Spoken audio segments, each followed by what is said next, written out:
Welcome to Above the Garage.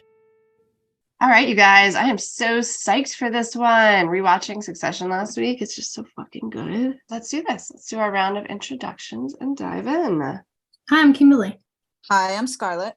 Hi, I'm Violet. And I'm Kate.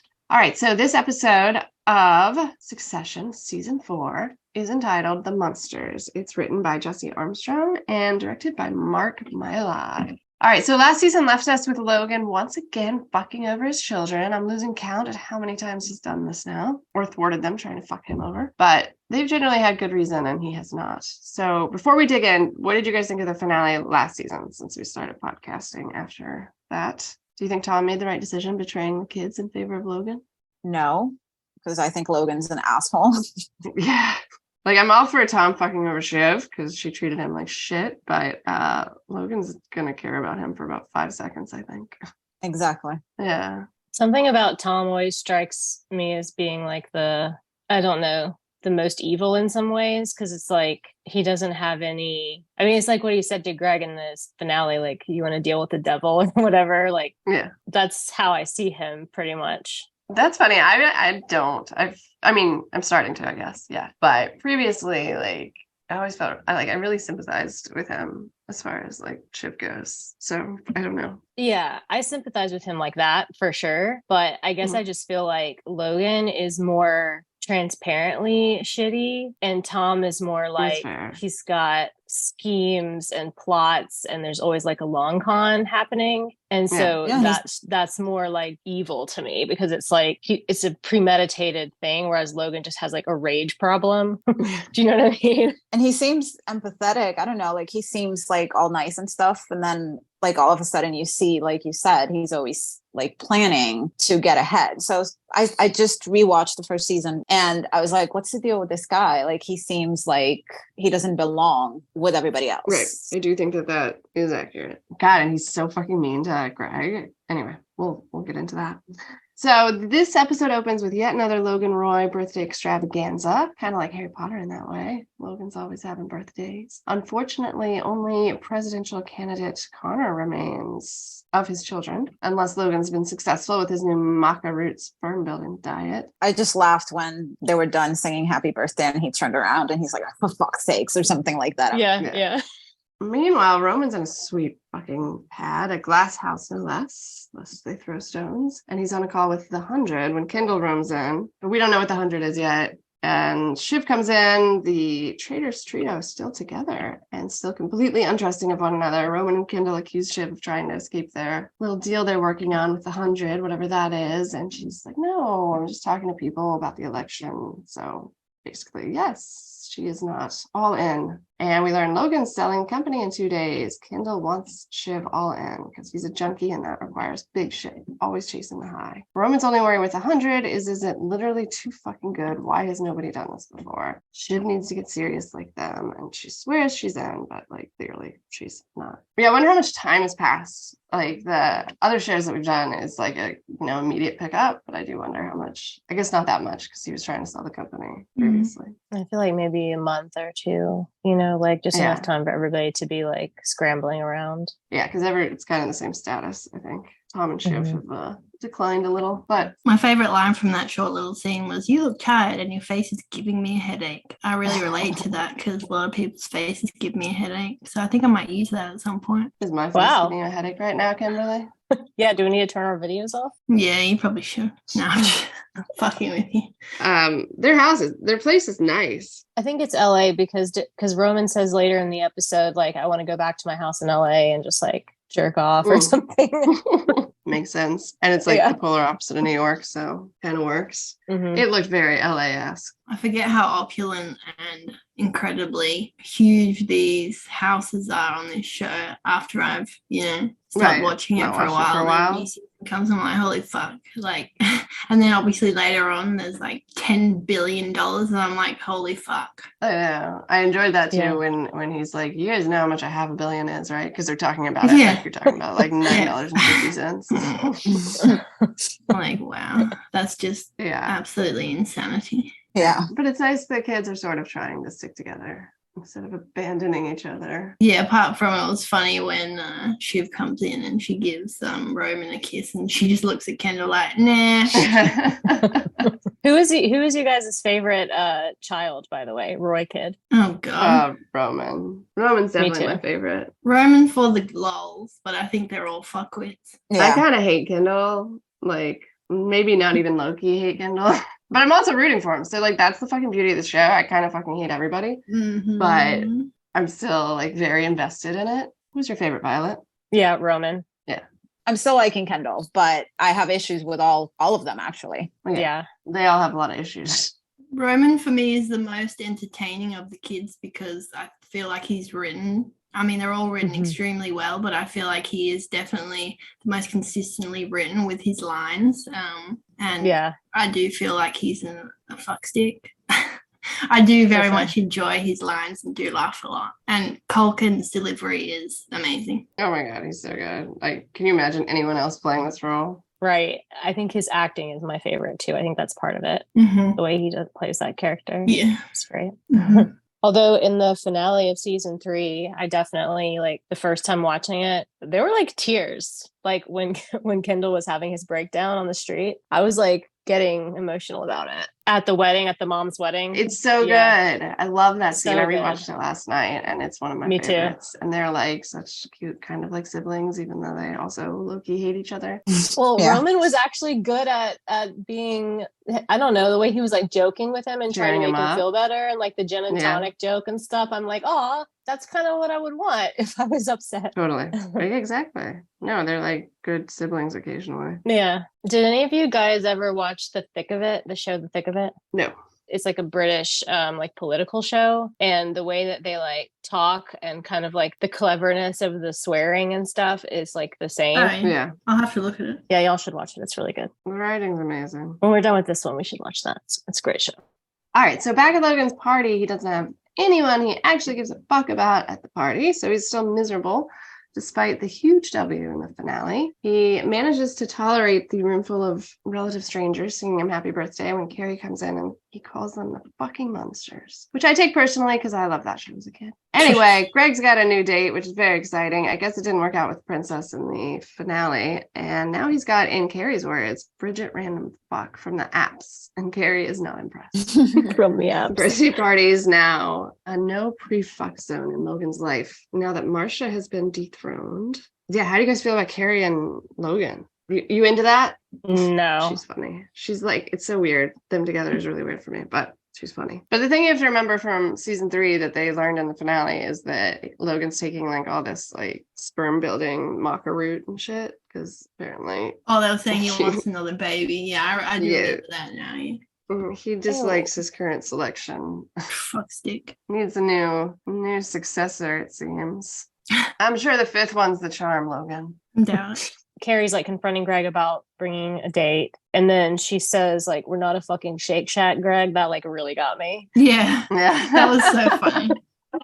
It's just there's so many lines, like you can't even write down them all. They're so good. It's written so well, just constantly. I love Tom and Greg, and I know Tom is an absolute asshole to Greg, but their dynamic is it's hilarious. And it's so funny that Greg just doesn't realize what Tom's doing all the time. And I'm like, Greg, open your brain. In this episode especially, it's like egregious. Like, what the fuck, Greg? Come on. How many years have you been around this guy and bought this bullshit? But it is highly entertaining. I do love them. Me too. They are very funny. They're my favorite part of the show, maybe? I don't know. It's hard to say. I think they're also my favorite part of the show. Yeah, them and Roman are like top tier for me. Back with the kids, now we get to learn what the 100 is. Apparently 100 greatest experts, top minds in every field. I don't even think that I'm like sold on this. Isn't 100 like way too many experts in any field? Way too many. Yeah, like who needs that? But they're gaming it and Shiv leaves to take a call. And now we find out how the Tom betrayal played out afterwards. Not well. No more facade of a marriage. Tom's just making sure she's aware that he's fucking Naomi Pierce now. Naomi gets around, because last we heard she was fucking Kendall last season. And Shiv's all, it's fine. You're dating my brother's ex. It's fine. So they're at the all-out war stage of the separation, it seems. The kid from St. Paul has really made it, she says. And inside, Shiv swears she's totally cool, but Shiv's pissed, which is actually kind of nice to see because she deserves it because she treated Tom like shit all 3 seasons. But then it's kind of sweet. The brothers are like, fuck the investors. They'll be fine. We need to talk to our sister. It's probably just concern for their business, but I like to believe it was concern for their sister. Mm-hmm. And they put together that, well, they learn that Bun Pierce has been tagged at the birthday party. So they figure out that Logan's lining up a Pierce acquisition again to add to the package. They refer to it as torture. And Shiv points out he wouldn't be a good torturer, not because he doesn't have the stomach for it, just because he doesn't have the patience. Another good line. True. Anyway, this was an exciting revelation for me because Cherry Jones. I was hoping she'd come back for this season. Yay. And she is. Yeah. So we're back at previous storyline trying to acquire PGM from Cherry Jones. Do you guys think that Tom actually was like, do you think he was meeting with Naomi because of the shit going on with Logan and they were like planning stuff? Or do you think he actually is dating her or actually is sleeping with her? Yeah, that's what I was going to ask because I wasn't entirely sure, but it seems weird to me that he would be boning Naomi after Kendall, like sloppy seconds, but he could just be doing it for the deal. But I don't think sloppy seconds are a problem in this show. Remember when Roman brings I don't know if it was a prostitute, but probably. Yeah, an escort. From the bachelor party. Yeah. Yeah, so like. That's the one that sucks Tom's dick. I mean, that's Willa too, right? And Will's a straight up prostitute, right? And then Tom got a blowjob from this girl at his bachelor party, and then Roman brings her to the wedding, which is just fucking hilarious.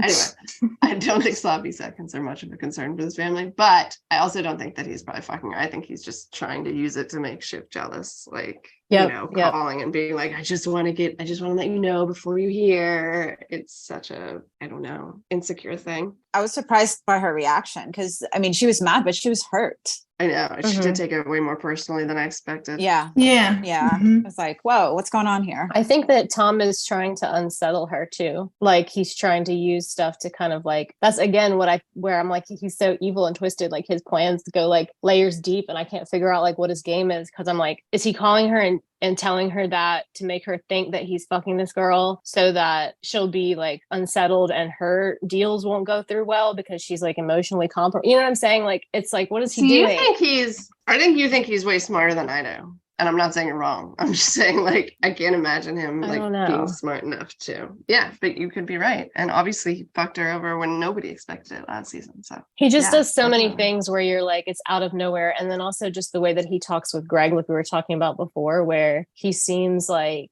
he can act really well. Like he can turn on like different modes really easily, like switch between things. And it just seems like he's got to be aware he's doing that. I don't know. Like, I guess one of the reasons that I think he's so fucking stupid is, first of all, his whole like testimony was awful, obviously, like memorably, amazingly awful. But also part of that testimony was they were like, do you know what's special about the hours between, and I don't remember what hours, but like 1 and 3 in the morning or 2 and 4 in the morning on that Thanksgiving day? And it's like, now what? In only 2 hours, you didn't send an email entitled, you gotta break some Gregs to make, or if you want to make a timeline, you gotta break some Gregs, right? And they're like, you sent that email 67 times that night. And it's just like, all right, he's so fucking stupid. He tells Shiv, like, no, we're in the clear. I covered it up. I put it all on Greg. And then he sends this email 67 times. I think ultimately he's an idiot, but I hope that you're right and he's like a maniacal genius. I think you can be both because I feel like he can be, you know, an idiot in some areas of life, but then like the evil genius and just like it's like a savant of evilness or something. Yeah, that's fair. I can see that. Yeah, that's a very good description, actually. Sometimes I think he just plays being nice and like he seems very nice, but then he, like Kate said, he does idiotic things. So I'm like, okay, are you playing or are you that idiotic? I think that if he was like loved by Shiv, that he would be like a nicer person as a whole. I think he just wants to be loved. But fuck that. That's not happening. Greg loves him. But to answer your question, Kimberly, yes, like I was also very shocked that Shiv seemed to be actually like hurt by his shenanigans, by his sleeping around, because She always acted. She's the one that wanted, the open marriage on the night of their wedding. And maybe she doesn't at this point. I don't know. She just wants it for herself, like yes, she wants exactly. the rules to be for her, not for him. Right. And she thinks he's like too nice to like fuck around. So that was a deal she was willing to make. I was excited though in the previews too to see her boyfriend back because I kind of liked him. I love at the end of their phone call, Shiv and Tom's phone call, when she's like, so why the fuck are you meeting with her? And Tom is just like, take care, Shiv, and hangs up the phone. Yeah. That really got me. He shook her up for sure. Now, Conrad's trying to squeeze another 100 mil to keep him in the presidential conversation.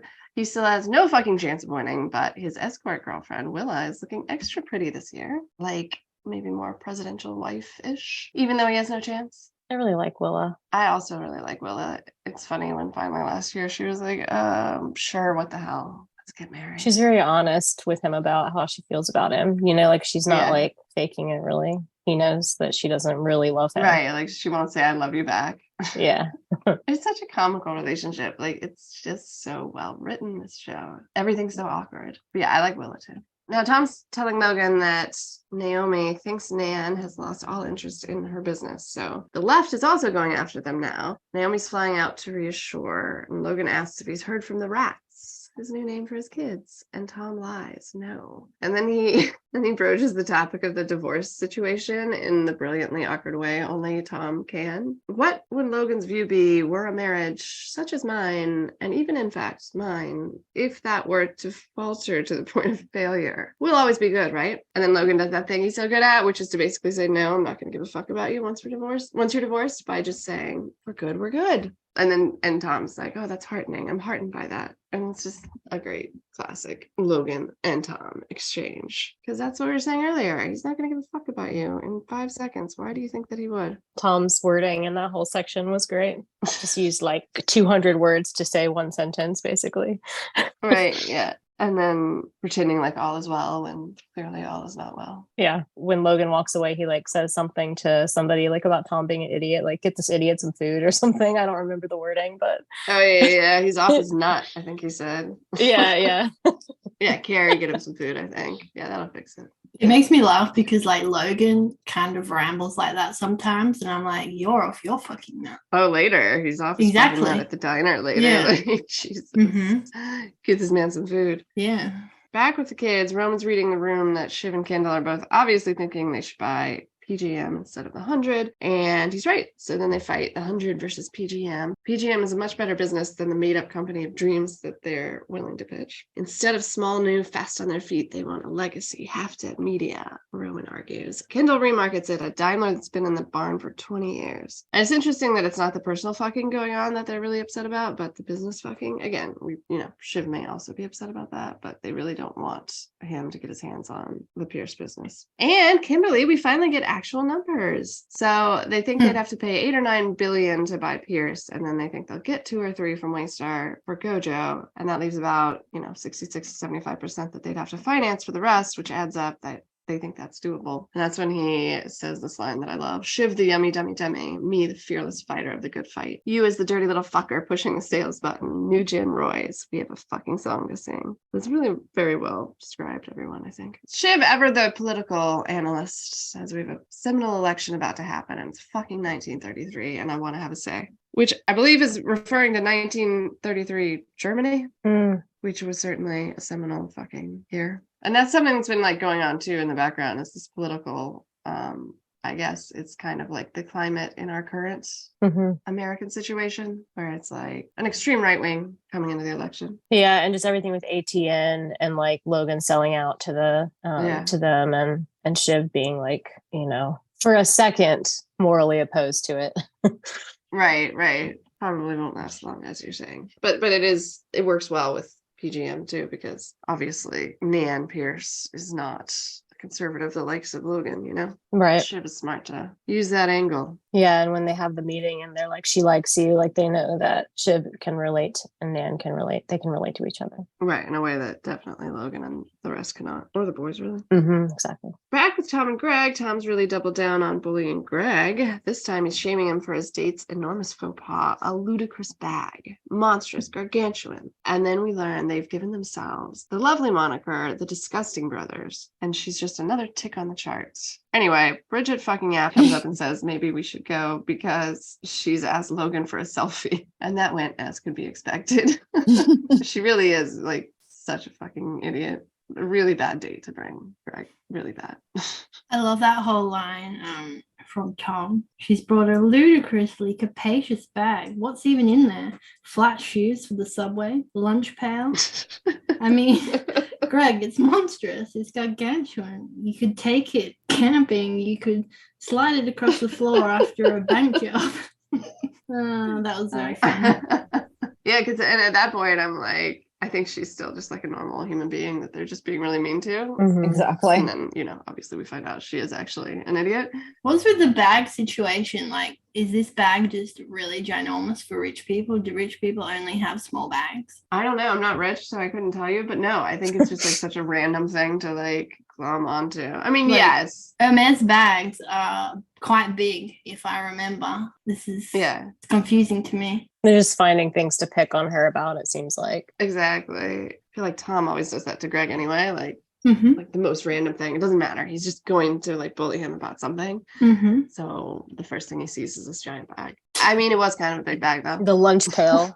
Yeah. The lunch pail. I love how like Tom, whenever he's saying things like that, he'll kind of slip in these really like old man wordings for things like the lunch pail. That's like from like the 40s or something. Like he sounds like right. You get like coal miners pictured in your head. Like this pail. That's true. I do love like that. Something my grandpa would call it.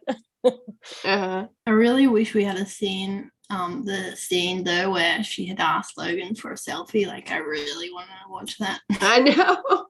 That shouldn't have happened off screen. You're right. His face would have been exactly hilarious.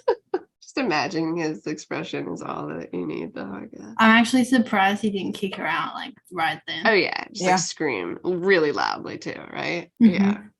Who fucking brought you? But like, come on, who asks him for a selfie? Back in PGM News with the kids, Naomi tells them that Nan's willing to speak to Shiv, which is a Handmaid's crossover. Yeah. Cherry Jones plays June's mom, Holly, in Handmaids. And I just love Cherry Jones so much. So I hope she's in every podcast. But yeah, big news. So now the kids versus the dad. Again, episode 1. I love how much they go head to head in the show. They don't waste time. And then Carrie's asking Logan if he's really okay, because he's fucking obviously not. He's obviously like miserable, even though on paper he should be happy. And she's like pretty confident with him, but not entirely. He asks her when Nan's calling. He's not going to sit there like a cunt waiting for that old crone. So then he leaves. He walks back through the birthday room. Everybody's toasting him, and he could give a fuck. There's a brief Jerry sighting. And I love Jerry too. It's weird seeing Jerry without Roman. I know. I'm gonna miss that. Very sad. Man, that reminds me of in the previously one of the jokes that I like just held on to between Roman and Jerry where they're on the phone and she says something and then Roman says, "Don't threaten me, Jerry. I don't have time to jerk off." Oh, right. He's so funny with that. What is his deal? That's like great. he never like has sex, right? Jerry's it's just a mom thing, I guess. It's like fetish stuff. Like he has to have like weird things to like get off, I guess. I don't know. Yeah. He's a weirdo. I don't have time to jerk off. I am gonna miss that. I hope that they are reunited this season somehow. That was the first cunt drop of the season, wasn't it? I think so. Yeah, it didn't take that long though. What was it, like 20 minutes? It's like 20, yeah. Just waiting for There it. will be more. I love when Shiv says, "Check in at Grey Gardens" about Nan and Naomi. That line got me. Do you guys know about Grey Gardens? Please explain. It's these two women. It's like a mom and daughter that like live like reclusively in this like mansion together. There's like a documentary about them. Oh, really? It's called Grey Gardens, and it's just like their existence as these like Good reference. yeah. Just like them. That was a good catch. And then Shiv is like the other line that got me in that scene was she was like, "Maybe fuck the 100." Like the way she like said it was so good. All the delivery. Yeah. I don't think we're gonna hear about the 100 again. I don't think that was a really solid idea, but we'll see. Mm-hmm. But yeah, Kendall, Shiv, and Roman are arguing about this again. Cards on the table. Kendall really likes Pierce. They like the other ship, but they really like this. This is their thing. This is what they know. So they're gonna fly there. Roman's not on board, but he's willing to board the plane at least. And I like when he says, you want to fuck dad, you want to fuck Tom. I'm the only one that just wants to start a business and doesn't want to fuck anyone, which, as we just discussed, he is famous for. He literally doesn't want to fuck anyone. But Shiv says it's all because Roman's scared of conflict with their dad, which has obviously also been true. And Kendall asked Roman how fun it would be to just fuck dad over. That's how they get him. Roman is always like so like physically, like visibly scared of their father throughout the entire show, and then finally works up the courage to like stand up against him in the finale of 3 and gets fucked immediately. But he's like so scared of their dad. They're all scared of their dad, but he's like visibly terrified of his dad. But hey, exciting opportunity to fuck him over. And then Logan's walking through Central Park, which looks gorgeous. That's a really pretty shot. His bodyguard, I guess, is trailing him. And then he's at a diner with the bodyguard telling him he's his pal, his best pal. And Logan's realizing the shit that he values is not valuable by way of some very profound riddles at the diner. What is a person? A person is a market. Everything is a market. But everything Logan tries to do, people turn against him. And what is there after this life? He has his suspicions. He has his fucking suspicions. But that's what you were saying, Kimberly. This is like, when he's rambling is worse even than he's off his nut.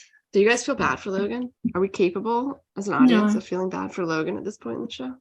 No. I think it's a similar thing with Serena on Handmaid's Tale, where I'm like, you're just straight up evil, but his acting, I mean, Brian Cox is so good that sometimes there'll be like a little expression or something where you're like, is there a real person in there? Like, is he capable of like having feelings and caring about people? And then it kind of goes away like in a flash. So sometimes I'll think for a second, like maybe he needs a hug. I don't know. And then it's like right back to him being a horrible person. So that happened to me when I watched the season 1 finale, because I'm like, oh, he really does care for Kendall. But then, he just did it in order to manipulate him and not have him do what he was going to do. So I was like, is he doing this because he really cares about his son and wants to get him out of trouble? Or is he, and obviously, well, maybe he cares, but he doesn't care that much. Yeah, he's pretty fucking selfish. I don't think I care about Logan. I don't think I sympathize with him, even though he's obviously like sad this episode and misses his kids. He just fucks them over too much, and not for good reason. Like when his kids move against him, it's for like some reason, and they also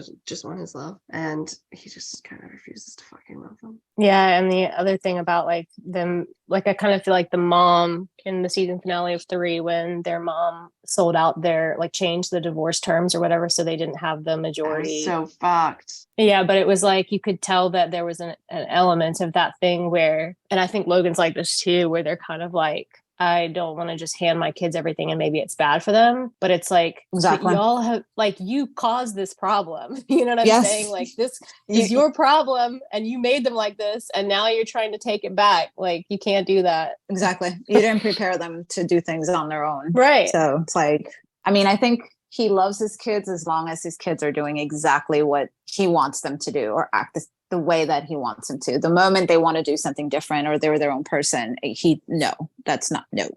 Yeah. And Carrie calls the kids to tell them Daddy's feeling a bit sad and they should call him. They suggest they could hear her better if she took Dad's cock out of her mouth. That's a good line. And they're just like, did he ask you to call? Does he want us to call him? And she's like, no, but I know it'd mean a lot to him. So you can pop it back in your mouth. Now we're getting on the plane. I love that. Just the way that Roman, like, they like say it in the background, not on the phone, and then Roman recites it like word for word to her on the phone, and I'm like, my sister said, yeah. Yeah, I'm just like, okay, that's fine, I guess. That was my sister. She said you could take his cock out of your mouth. That's so funny. I can hear you better. It's interesting though how much they fuck each other over. They still need and want the family's love. It's wild. Big part of the show. Willow seems different this season, as I mentioned, but they're talking about the wedding. She wants a nice wedding. Connor wants jetpacks, Statue of Liberty. He's so scared if he were to fall under 1%, he would become a laughing stock, which is hilarious because he's been a laughing stock his entire life and he doesn't have a fucking chance at winning. Why would you waste all your money on this fucking campaign? I don't know. For some reason, when he was saying that, obviously the actor was Alan Ruck, was in Ferris Bueller, and I could just imagine like the full parade, like when Ferris is up there singing, and like he could totally have his wedding like doing that, and like on a float. Yeah, on a float. Right. Get up there, have a sing, have a little wedding dance. I definitely think you'd invite Matthew Broderick to the wedding for sure. Definitely would. It's a good call. I met him actually at a convention. That's cool. Did? Was he nice? Yeah, he was really nice. It was before this, like before Succession was a thing. He was just there for like other stuff. I really did like the movie Twister as a kid, so, and obviously Ferris Bueller, big fan. They're making a Twister too.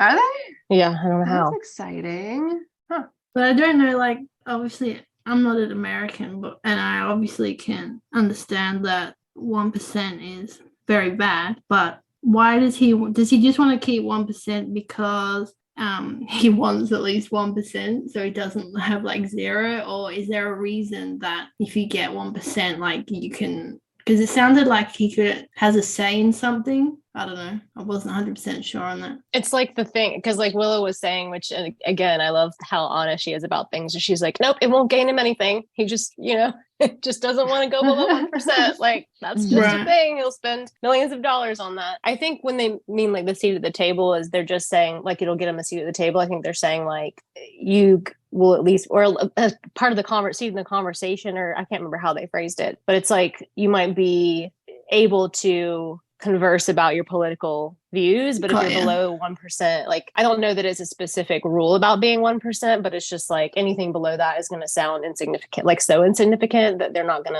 to care about you or listen to like you. 0 insignificant. Yeah. My percentage rounds to 0. Yeah, I don't know of any official thing that would matter, but it's just him being a fucking idiot. Decimals. Yeah. Then Greg's bragging about getting to second. Is it second base? What is it? What are the bases in your definition? What base did Greg get to? Put the hand down the pants. Is that what he said? Yeah, that's third, isn't it? Third. Isn't third? Oh, all the way. A little quick. Wait, isn't that like fourth base? Yeah, like home base would be all the way. Yeah. Is there no base for a blowjob? Shit. I need my bases driven out. Would that be? I think that's 3. I think. Well, what's 1 and 2 though? Like, what's 1? I think Kissing? 2 is above the waist. 1 is kissing. 2 is like above the waist, and then 3 is like anything below the waist that's not actual sex. Is any action below? Right. And 4th is fireworks, like home base. Definite fireworks all the time. We'd hope so. I'm glad that we've established this. So yeah, this is important. You got to this base that we are now calling third, with the giant handbag lady, and Tom tells him he actually got really fucked because Logan's got cameras in every room, and he's so easy. Greg's so too easy. I can't take it. So to take the bullying to even greater heights, Tom suggests he needs to tell Logan about his sexcapades before Logan watches his nightly cameras, which is also impractical because if he has cameras in every room, how's he gonna watch them? Make any goddamn sense, Greg? I can't believe he fell for this. Maybe he's like picturing like he's got this whole security room and there's like 20 cameras on each room. Oh, like Your Honor, yeah. Yeah. Simultaneously, and he stays up all night watching them to see if anybody got a hand job in one of his 50 rooms. Yes, I like it. Sounds very practical. I love when Greg called big handbag lady crunchy peanut butter. Does anybody know what a cigar humidor is? Yeah, keep your cigars in there. Okay, it just sounded like some rich people shit that I was like, I don't know what you're talking about. Actually, I don't know. I know normal people that have Is them. it like to keep them like fresh or something? Yeah, to keep them fresh. Yeah, that's what they're for. Or like temperature controlled and stuff. This is the scene where they start talking about Greg, the sex tape. I just wrote down Tom saying, "Did you rummage to fruition?" And Greg is like, "We had a rummage. I don't put my hand on her pants and had a rummage." And he was like, "Did you rummage to fruition?" And then Greg is like, "Can I not say?" And then Tom says, "Well, you've accidentally made him a sex tape, Greg." So good. I could see Logan totally putting that on the big screen somewhere. Yeah. Just to humiliate him. Just for fun, right? Yes.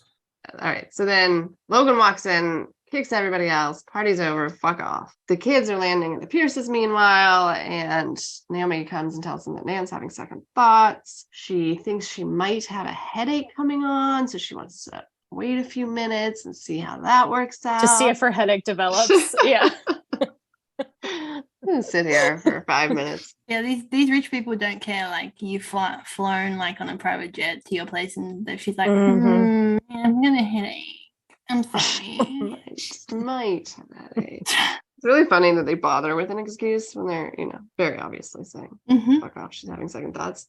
It's almost like maybe more offensive, right? Like it's almost more passive aggressive or something to be like, she might have a headache coming on. Like we need to see how that develops. And you're like, okay.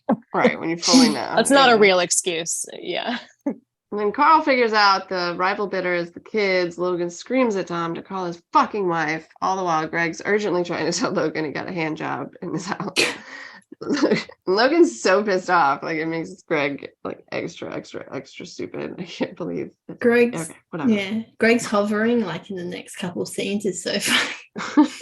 But then in the roast scene, Greg really delivers a little bit. Like he's willing to actually go there with him where the others are not. Yeah. So I like that. And I assume that would immediately backfire and like he's growing some balls. Testicles.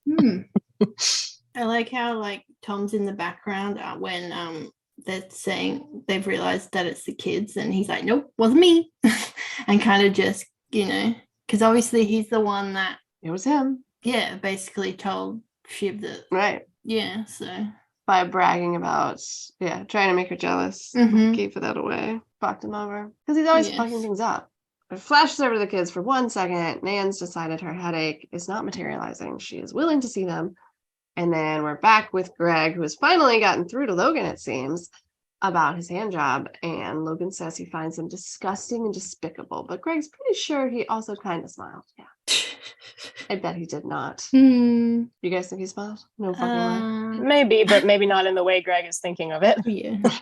Another scene I wish we would have seen. Yeah, that would have been excellent. I wonder if they filmed them. There's just too much. Yeah. Anyway, then the bodyguard kicks out handbag Bridget. Or I guess it should be hand job Bridget now. Because apparently she posted to social media. Presumably not about the hand job, but she definitely turned into stupider date than I thought at first. And Greg just avoids being involved in that. He's like, oh no, you go ahead and take care of it. I'm just going to go back upstairs. I wrote that down because it was so perfectly Greg. He's like, I'm fond of her, but each of us must do as we are to do. I think it is best if you go do what you have to do. I don't want to see what happens in Guantanamo. You go do your ways and God be willing. God be willing. And like, I love it. He even when he was talking to Tom, he obviously blames it all on her for being like eager and what does he say? Wacky tobacco. And he's like, I never intended to soil these holes. And I was like, Greg.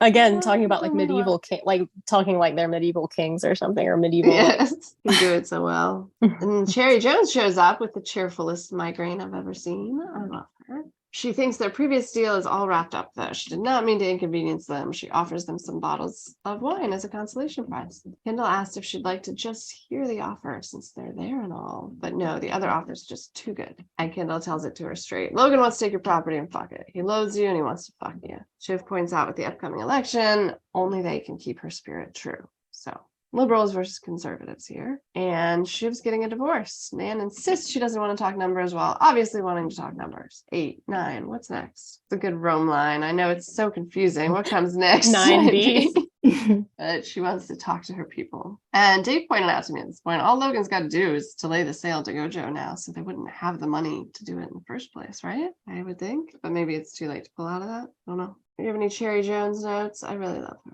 I mean, she's basically like the Logan of another family, but like handling it in a much more human way, smarter way, like professional way, something. Professional. I mean, Shiv says, she says they'll maintain, their values, but I don't think they really give a fuck about the values. All they care about is the number. Like Nan doesn't care about the values either. Yeah, exactly. I just think Nan just cares about numbers. She doesn't give a fuck. Like, I don't think what they do with it. Yeah, although she did in a previous season decline Logan's attempts to buy her because of the way that they were kind of seeming like they were going to treat her company. So I think Shiv was trying to like, but I get what you're saying though, because in the end it is about the money, right? But like I think there's like an element of that, and that's what Shiv is hoping to get under. Maybe things have changed now, because I do think probably if Logan had come in with the top number, she would have given it to him. Probably, yeah. But yeah, God, $10 billion, it just sounds ludicrous to me. It's crazy. Yeah. Insane. Incomprehensible number. Yeah, it's absolutely fucking insane. Logan's asking Carl for jokes. Life's funnier without your kids, Logan. Doesn't work. He tries Frank. Funny's not really Frank's thing either, turns out. Obviously, Logan misses his kids. Funny is their thing. He claims to want to be roasted for his birthday, so Greg takes a turn. You're mean. You scare the life out of folks. That's your thing. And Logan says, who wants to smell Greg's finger? Guess the scent, win $1. Yeah. And then that escalates Greg to, where's your kids? Huh? On your birthday. That was bold. Ballsy, Greg. And then Logan's like, where's your old man? Jerry doesn't want to play. This all makes her sad. It's all a bit horrible. Well said, Jerry. Nothing new, though. This is like her life. But yeah, I enjoyed the Greg versus Logan there. Very brave of Greg. I'd like to see Logan ask that question when the other 3 kids are around as well, because I reckon they've got some good ones. Yeah, I mean, he misses them. So does he? I think he does. Don't you? Do you? Oh, maybe. He needs somebody to spar with him like that. Yeah, I think he. Yeah, I do think he probably misses them, like, to spar with, but he's just such a fuck. Like. Yeah, but it's just crazy. He likes being that way, and he can't be that way without his kids. He can't effectively be a funny asshole without them to fight with. I think Violet's right. Yeah, I think he likes fighting with them, definitely. That's basically all they do at this point. It's their whole life, all of them. So then it starts going back and forth in the bidding. And then Kids and Tally decide they can do 8. They can go 8 billion. And Logan wants to start at 6 to show them that they've lost conviction. Tom, and they even say it's offensive. And Tom says, when he picks up the phone to tell her, he says it's hard to even say for him and will be hard for her to hear. It's not a good start. So 6 is really offensive, not smart. So Shiv goes in to deliver the number to Nan, tells her that they've got 8, they can do 8. So Tom tells Logan that she didn't love 6. And then Naomi comes back out to tell Shiv that 8 is an enjoyable number, but there are better numbers. Tom calls Shiv per Logan's request and says, we don't need to add an emotional component to this. Are we being played? They ask for each other's ceilings. They're not going to tell, but then Shiv tells him that theirs is 12. Yeah, I mean, that was obviously a bluff on her part, right? Because they didn't have any they can't go to 12, idea that they could go that high. Yeah. Right. And then she talks to the brothers and they decide to do 10, even though Roman is not thrilled about that. He's worried that they're bidding too high, but he says, fuck it, 10. And they tell Nan that their number is 10. Because they're not thinking about how much $500,000 or $500 million is. That's the right. And thank God he actually discusses how much $500 million is, because the way they're talking about it is a lot of money. Yeah. Like it's nothing. 5,000, 100,000s or something like that. That's way too much. Numbers that are completely like imaginary for a normal person. Yeah. Yeah, they jump from 8 to 10 real fast. Yeah, they skip right over 9. And then the Pierces tell Tom, and Tom gets to tell Logan that he lost. Finally, he loses to his kids. Very exciting. They're not taking any more bids. They got a conversation-ending bid. And Logan's like, I'll go higher. And they're like, no, conversation-ending bid. It's over. So Tom calls. Logan asks him to speakerphone the kids, and Logan says, congratulations, you fucking morons. It was a lovely scene. So they did get to talk on his birthday in the end, which made me very happy. That was very heartwarming, don't you think? It's a great birthday present. They do so much like intense, high intensity business on like people's important personal days. Like at their mom's wedding was like at the end of the last season, and then the birthday. Or Shiv's wedding. Yeah, right. They're always doing business, and everybody's like, they never have days where they can just enjoy like real life because they're just always doing business deals on important days. Intense lifestyle they've chosen for themselves. Yeah. Did you guys think Roman was not thrilled here? That was kind of my impression briefly. I thought he looked like maybe a touch worried. Yeah, it's probably the same as he's felt the whole time, where he's like less excited about fucking their dad over at any cost. Like he's more, because that's not his priority. He's actually thinking about like, did we just do this because we wanted to win, or is this actually a smart deal? Yeah. Mm-hmm. Then Shiv goes home. Mondale doesn't recognize her. That is very, very sad. I just realized none of this family really has pets, so just further proof that they're horrible people. Though I still love them, or hate them. Anyway, Tom's actually home too. They're both home. Tom asks if Shiv wants to talk, and she says she hears he and Greg are calling themselves the Disgusting Brothers. Do you guys have a logo? Pretty cool. Pretty cool. I hear you date models now. And he says, well, we agreed we could have a look around while we had a think, right? In fact, Tom, she agreed you could fuck around on day one, so I wouldn't have any guilt there. But he asks if they want to get into a full accounting of all the pain in our marriage, because if you do, we can do that. He really wants to talk, like, he really wants to explain things. And she says, I don't think it'll be good for me to hear all that. It might be time for us to move on. Yeah, and he's just really sad. He really wants to talk about it. She doesn't. She's being all defensive. What's the point in crying about it? Let's just walk away with our heads held high and say goodbye. I like how it was shot. I thought it was really beautiful. The light, yeah, just the way also Shiv looked really kind of disheveled. Yeah. And it was interesting to me that she was like that because she generally isn't, and kind of shocked that she seems to be more affected by this than I thought she would be. Right. Yeah. Like a lot more. And I don't buy that she needed to go home to get clothes either. No. She wanted to like see him, I think. Yeah. I think so too. Do you guys think that Tom really still wants to fix the marriage? Because I don't know if he's doing it just not to lose whatever he has going on. I think he really does. I think he does loves love her. Yeah. I mean, he's definitely not just at the fucking stage, because he really wants to talk to her and explain why he's done what he's done. And she's just not that kind of person. She won't be that vulnerable to, discuss it. So yeah. I think he wants her back. And maybe it'll happen. I don't know, since she's acting all different and like she cares. I actually felt bad for them for a split second when they were laying on the bed and then he held her hand. Me too. Yeah, they're sad. They're like kind of cute in the first few episodes of the show. Like I had forgotten because I'd seen so much, until I rewatched. You don't even realize at first that they're a terrible couple and she's treating him like shit. They actually they're kind of cute together. But then the majority of the show is not like that. So yes, I felt sad for them. And I would kind of like them to get together. Do you guys want them to get back together? I don't know. Maybe. Final scene, Logan's watching his news. Sid answers the phone. Just watch the top of the hour. Who's this ball sack in a toupee? Are you losing it? She says she's on it. Ball sack in a toupee. It's rough. I feel bad for the actor that had to play that. Yeah. You don't look like a ball sack, sir. I've seen more convincing ball sacks. That was really funny. Who did he call? Who was it that he the called? chick that runs the news that Tom briefly was fighting with in the previous season. So he was just messaging her about the ball sack in the wig. Was that really what he was doing? Yeah, well, he's had a very lonely birthday. And why is this guy on TV? He's an angry man. Is that literally what he was doing there? Yes, that's literally what he's doing. Fuck. Oh, he wants his news to be better. He doesn't want a ball sack in a wig. I think he's taking his aggressions out on the wrong person, probably.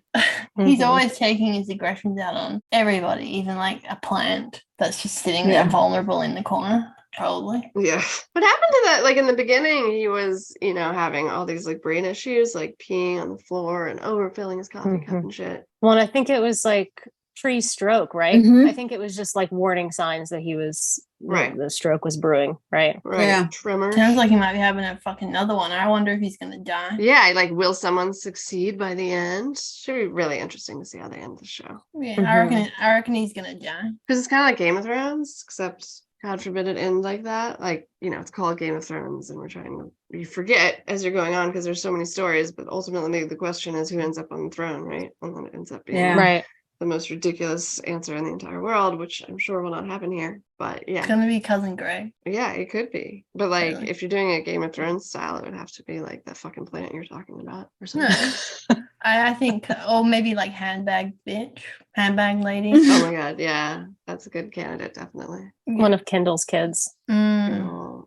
Yeah. Man, when I was rewatching, the most stunning thing that I watched in the whole thing was when Logan hits his grandson with like a can of fucking cranberry sauce. Yeah. Mm-hmm. I had totally forgotten about that, and it's so aggressive. Holy shit. That would hurt so much. Yeah, that was startling. Yeah, he's a cunt. Crazy. And it's weird to me that Marsha's always so nice to him. I mean, obviously, until she's not, but she doesn't like give a shit that he just hit his kid in the face with a can of cranberry sauce.